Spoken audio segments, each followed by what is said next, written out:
ലോഭസന്ധിയെക്കുറിച്ചാണ്. So ലോഭസന്ധി എന്ന് പറഞ്ഞാൽ എന്താണ്? പേര് തന്നെ ഉണ്ടല്ലോ, ലോപിക്കുന്ന സന്ധിയാണിത്. അതായത് ഒരു പദം പിരിച്ച് ചേർത്ത് എഴുതുമ്പോൾ ഒരു വർണ്ണം ലോപിക്കുന്നതാണ് ലോഭസന്ധി.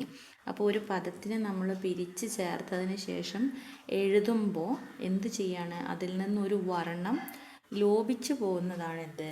ലോഭസന്ധി. നമുക്കിപ്പോൾ ഉദാഹരണം നോക്കിക്കഴിഞ്ഞാൽ തത്തമ്മ, തത്തമ്മ, തത്ത പ്ലസ് അമ്മയാണല്ലേ. സോ ഇവിടെ ആ എന്ന അക്ഷരം എന്ത് ചെയ്തിട്ടുണ്ട്? ലോപിച്ചിട്ടുണ്ട്. ഇവിടെ 3 അക്ഷരമേ ഉള്ളൂ അല്ലേ? 1 2 3. ഇവിടെ എത്ര അക്ഷരമുണ്ട്? 1 2 3 4 എണ്ണം ഉണ്ട്. ഇതിൽ 3ാമത്തെ അക്ഷരം എന്ത് ചെയ്തിരിക്കുകയാണ്? ഇവിടെ ലോപിച്ചിരിക്കുകയാണ് അല്ലേ. ഇനി രണ്ടാമത്തേതായിട്ട് നമുക്കൊന്ന് പറയാം. ഒരു പ്ലസ് ആശയം. ഇതാണ് എന്ത്? ഒരാശയം എന്ന് പറയാം അല്ലേ, ഒരാശയം. സോ ഇവിടെ നോക്കിയേ, 1 2 3 4 5 അക്ഷരങ്ങളുണ്ട്. ഇവിടെയോ 1 2 3 4 ഉള്ളൂ അല്ലേ. അപ്പോൾ ഇവിടെ എന്താണ്? ഈ ആ എന്ന അക്ഷരം എന്ത് ചെയ്തിരിക്കുകയാണ്? ലോപിച്ചിരിക്കുകയാണ് അല്ലേ. ഇനി അടുത്തൊരു ഉദാഹരണം നമുക്ക് നോക്കാം.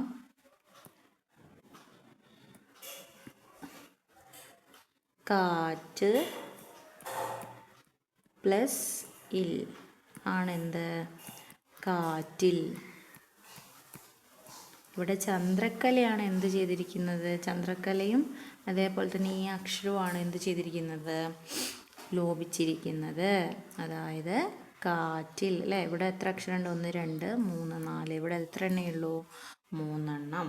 ഇനി അടുത്തൊന്ന് നോക്കാം. വലിയ പ്ലസ് ഒരു. അതെങ്ങനെയാണ് വരുന്നത്? വലിയൊരു, വലിയൊരു. ഓക്കെ. അടുത്തത് നീലാകാശം. നീല പ്ലസ് ആകാശമാണല്ലോ നീലാകാശം അല്ലേ. സോ ഇവിടെ ഒരു വർണ്ണം എന്ത് ചെയ്തിരിക്കുകയാണ്? ലോപിച്ചിരിക്കുകയാണ്. ഏതാണ്? ആ എന്ന അക്ഷരം അല്ലേ. ഓക്കെ. അപ്പോൾ ഇതാണ്